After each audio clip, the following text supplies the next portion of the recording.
Sevgi sanki hayatı, gel onu yaşayak. Eğer sevgi oyundursa biz senle oynayak. Domino, oh, oh. Elə bil ki bir anlıq ətrafa çökəcək. Sükut yenə göylərdən yağışı yerə tökəcək. Bulut bəlkə bir də sevgidən çəkəcək. Tarantino, kino, oh, oh. Soyuq, kəsik, həzin, həzin.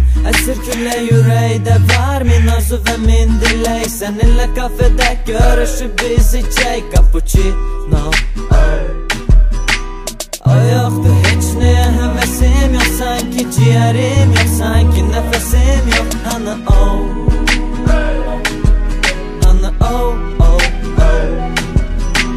O yoxdur heç nəyə həvəsim yox. Sanki ciğerim yox, sanki nəfəsim yox. Ana oh, ana oh, oh, oh. Görəsən bu yollar bizi aparır hara? Xoşbəxtlikdə deyil, nə var dövlət, nə pul, nə para. Sən ruletin qırmızı tərəfi, mənsə qara. Həyat isə kazino, oh, oh. Kim vurdu axı bizim aramızı? Kim axı qaraltdı qanımızı? Yolumuzda yanır, yenə də qırmızı svetofor, oh, oh.